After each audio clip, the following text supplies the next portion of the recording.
Assalamu alaikum, dear students. I am Anjum Shafiq, your biology teacher for grade 10, and today we are going to discuss the two main things. Number one, we are going to complete the previous topic regarding the chromatin and chromosomes, and secondarily, I am going to discuss the Watson and Crick model of DNA. So let's move to the board. So I told you कि जो pair होता है chromosome का जिसके ऊपर एक जैसे traits के जीन्स हों और दिखने में भी एक जैसा हो, उसे हम कहते हैं homologous chromosome. So in humans we have got 46 chromosomes. हमारे अंदर 46 क्रोमोसोम्स हैं और ये सिंगल्स फॉर्म नहीं होते, मतलब कि अनपेयर्ड नहीं होते, बल्कि they are in the form of pairs. तो अगर हम पेयर्स की बात करें, so we have got 23 pairs of homologous chromosomes.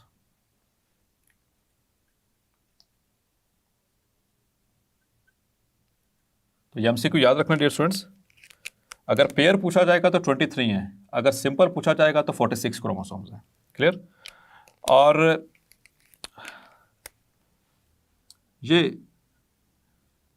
Cell हमारा, so it has got 46 chromosomes. आपको याद है कि जब म्योसिस हुई थी, यानी कि गेमेट्स के अंदर जब गेमेटोजेनेसिस होती है तो जो स्पर्मेटोगोनियम है वो डिवाइड करके स्पर्म्स बनाता है, और जो प्राइमरी जो oogoनियम होता है वो उससे ओवम बनता है या एग सेल बनता है. तो उनमें से मैं किसी एक जनरलाइज्ड एक टर्म की बात कर रहा हूँ. So let's suppose this is gametogonium, या लेट्स सपोज, चलें इसको आसान कर लेते हैं, दिस इज स्पर्मेटोगोनियम. और spermatogonium it is a diploid cell, ये डिप्लॉयड है, और ये इससे पहले इंटरफेज से गुजर चुका है. ये डिवाइड होने से पहले, जो सेल डिवीजन से पहले जो फेज होती है इंटरफेज, आपको याद है ना कि सेल साइकिल की 2 फेजेस होती हैं. It is just to make the concepts clear. तो सेल साइकिल की 2 फेजेस, पहली होती है इंटरफेज और दूसरी होती है माइटोटिक फेज.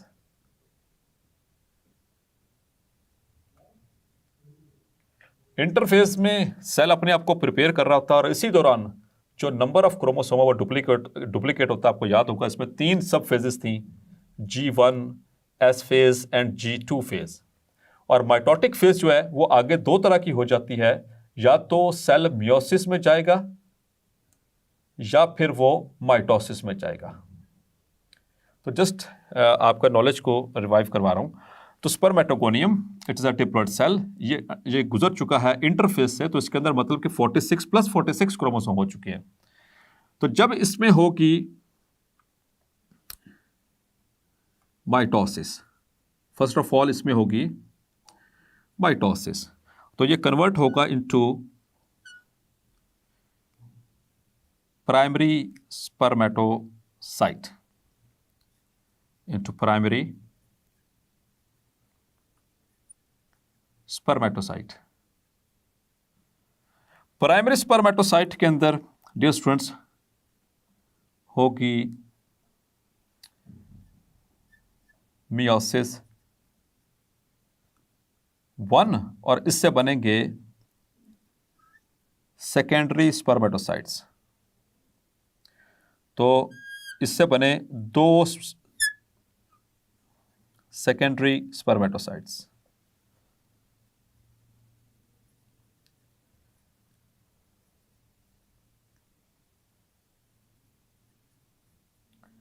चूंकि यहां पर म्योसिस हुई है, यहां पर स्पर्मेटोगोनियम भी डिप्लॉयड था और इसके अंदर माइटोसिस हुई, तो प्राइमरी स्पर्मेटोसाइट बना, तो वो भी होगा डिप्लॉयड. लेकिन प्राइमरी स्पर्मेटोसाइट के अंदर जब म्योसिस 1 होगी, चूंकि ये म्योसिस है, रिडक्शन डिवीजन है, तो जो सेकेंडरी स्पर्मेटोसाइट्स होंगे वो हैप्लॉइड होंगे. क्लियर? और सेकेंडरी स्पर्मेटोसाइट्स में अब होगी म्योसिस 2, तो इससे भी 2 सेल और इससे भी 2 सेल. तो इसके अंदर कितने हो जाएंगे जब ये डिवाइड होगा, तो 23 + 23, और इसमें भी 23 एंड 23. तो सेकेंडरी स्पर्मेटोसाइट से बनेगा, यहाँ पर होनी है मियोसिस 2 और यहां पर बनेंगे स्पर्मेटिड्स। और स्पर्मेटिड्स जो हैं ये नॉन मोटाइल होते हैं, फिर उसके बाद इनके अंदर जो है वो कन्फॉर्मेशनल चेंजेस आती हैं, स्ट्रक्चरल चेंजेस आती हैं, and they are converted into sperms.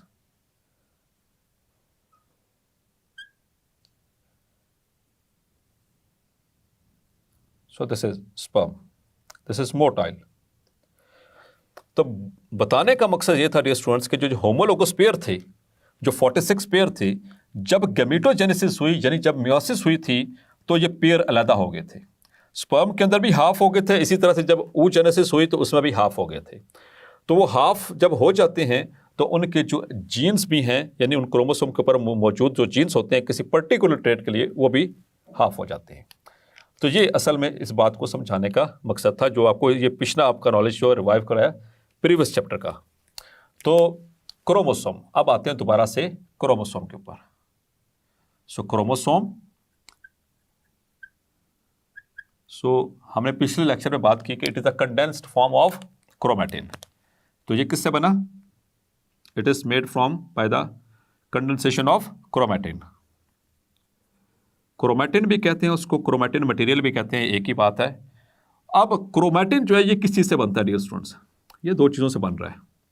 It is made up of two main things.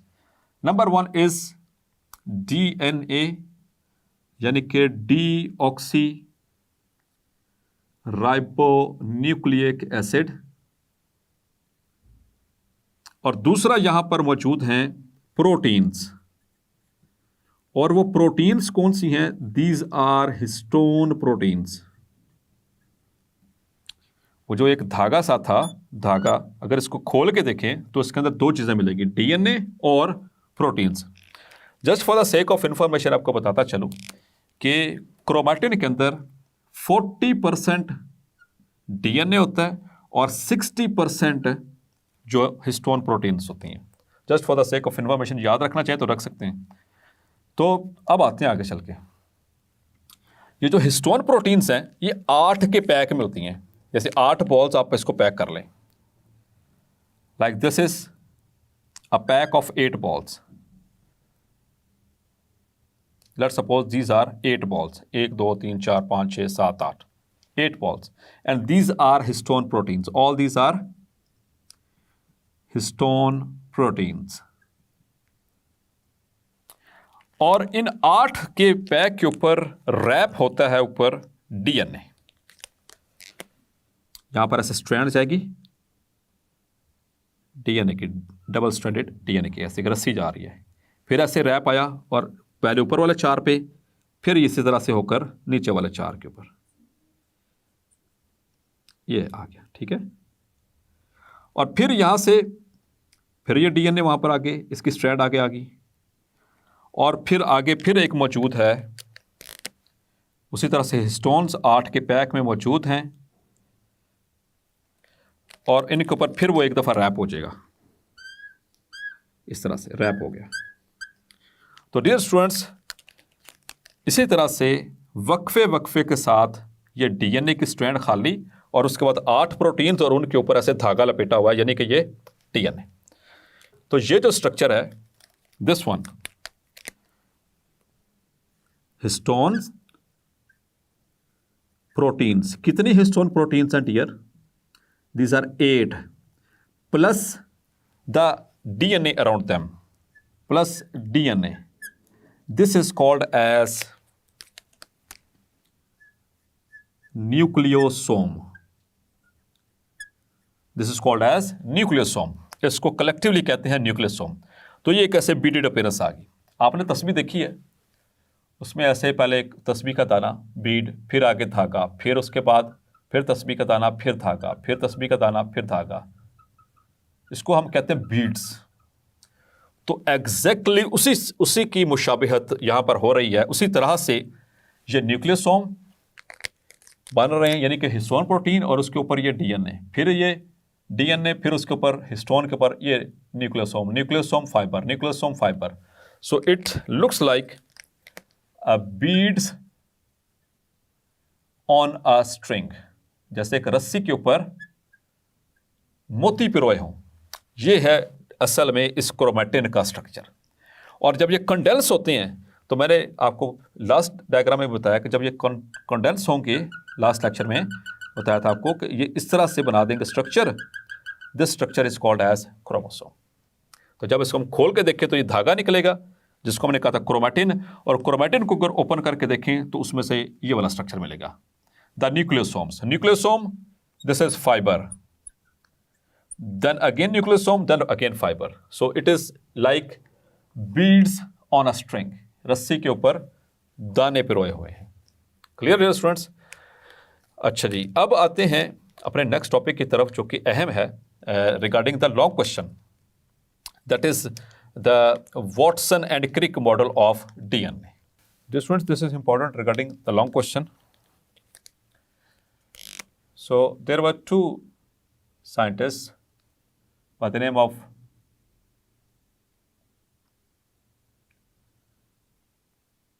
James Watson and Francis Crick.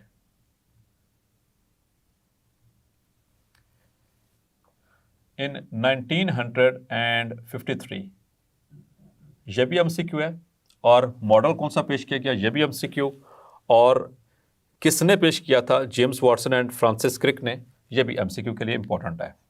तो इन्होंने 1953 में पहली दफ़ा आर्टिफिशियल एक थ्रेड बनाया, मतलब कि लैब के अंदर प्रिपेयर किया कि डीएनए का मॉडल किस तरह से हो सकता है।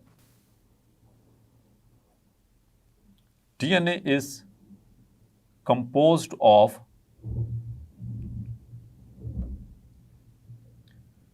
two polynucleotide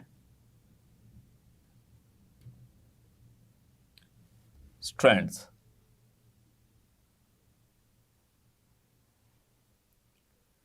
यानी कि दो स्ट्रैंड्स हैं और वो पॉलीन्यूक्लियोटाइड से मिलकर बनी हुई है। पॉलीन्यूक्लियोटाइड्स का मतलब कि बहुत सारी न्यूक्लियोटाइड से मिलकर बनी हुई है।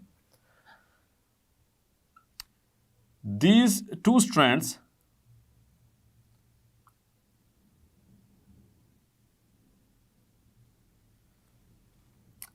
wrap around each other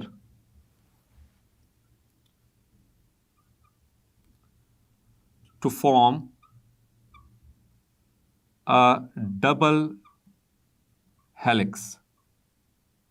ये एक दूसरे के ऊपर ऐसे वो रैप होती हैं कि डबल हेलिकल स्ट्रक्चर जो है वो अपीयर होता है। अभी मैं ड्रॉ करता हूँ तो मज़ीद आपको क्लियर हो जाएगा। इसके अलावा अगर स्ट्रक्चर की बात करें तो ये जो स्ट्रैंड्स हैं इनमें दो मेन चीज़ें हैं। एक है इसकी द बैकबोन ऑफ डीएनए, और दूसरा जो स्ट्रक्चर है इसमें that is the nitrogenous basis.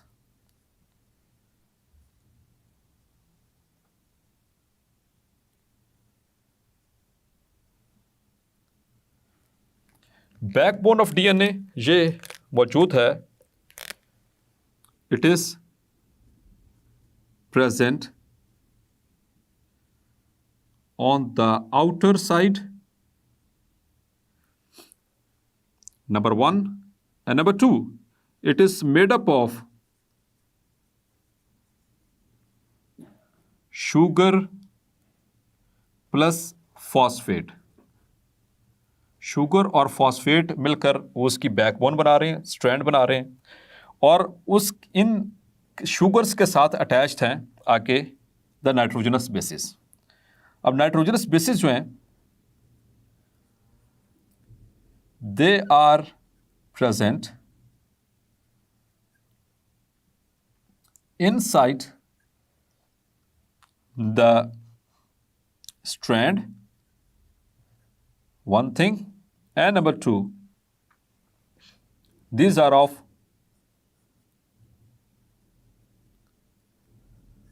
two types. ये दो तरह की होती हैं नाइट्रोजनस बेसिस। ये टाइप्स की बात करने लगा हूं, वो टाइप्स कौन कौन सी dear students? Number one, purines, and number 2, pyrimidines. Purines, these are larger and double ringed, while the pyrimidines, they are small and single ringed. जो प्यूरिन्स हैं इसमें दो नाइट्रोजनस बेसिस हैं. Number 1 is adenine represented by capital A and guanine represented by capital G. और जो pyrimidines हैं dear students, ये 3 हैं. Number 1 is cytosine, that is denoted by capital C. Then is thymine, denoted by capital T, and uracil, denoted by capital U. यहां पर एक फर्क याद रखना डियर स्टूडेंट्स. ये पहली 3 nitrogenous bases adenine, guanine and cytosine, ये डीएनए के अंदर भी मौजूद हैं और आरएनए के अंदर भी मौजूद हैं. लेकिन चौथी जो नाइट्रोजनस बेस है, डीएनए के अंदर सिर्फ थायमीन है और आरएनए में थायमीन की जगह पे है यूरासिल. यह डिफरेंस आपने याद रखना है. क्लियर? और याद रखना है कि जो प्यूरिन्स हैं they always form pair with pyrimidines.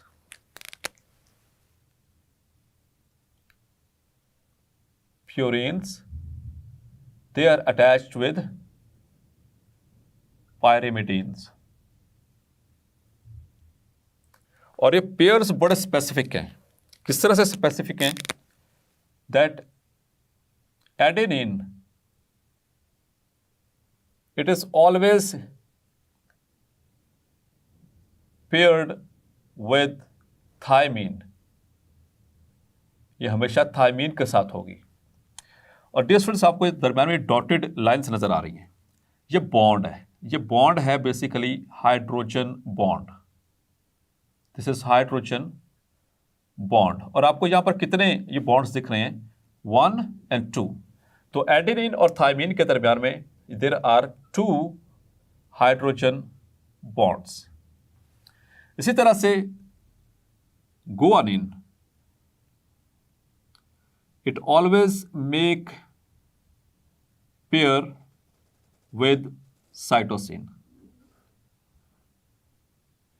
और यहां पर देख सकते हैं कितने हाइड्रोजन बॉन्ड्स हैं dear students. There are 3 hydrogen bonds between guanine and cytosine. अब इसके स्ट्रक्चर को मैं ड्रॉ करता हूं.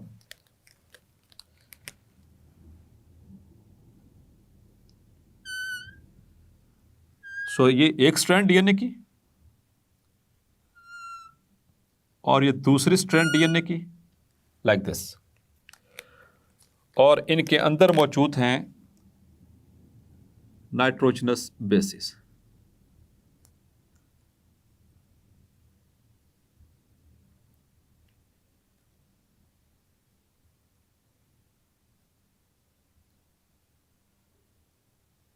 Like this. तो इसमें से dear students, this part it is phosphate plus sugar backbone, ये सारी. और अंदर वाले साइड में जो ब्लू लाइंस नजर आ रही हैं आपको, these are the nitrogenous bases. अब अगर इसको हम जरा खोल कर देखें, थोड़ा सा डिटेल स्ट्रक्चर इसका देखें डीएनए का, so how would it look like?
Students ये बुक में डायग्राम ड्रॉ की हुई है, इसलिए आपको ये आनी चाहिए क्योंकि एग्जाम्स में आपको ये ड्रॉ करनी पड़ेगी।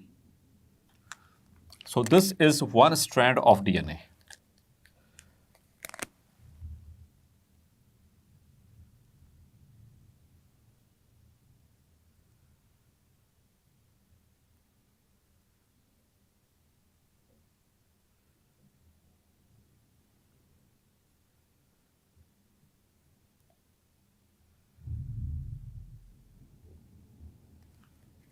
जी डियर स्टूडेंट्स, फिर मैं इसको लेबल कर लूँ, पहले इसको ड्रॉ कर लूँ, फिर उसके बाद लेबल करता हूँ इसको।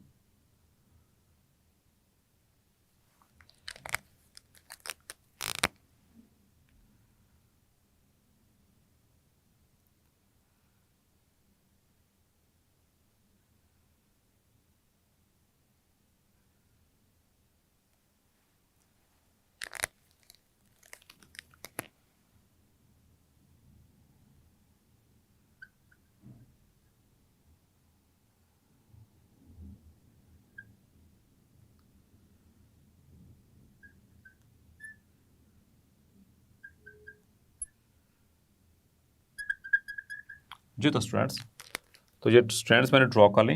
अब इनको बॉन्ड्स को जोड़ देते हैं।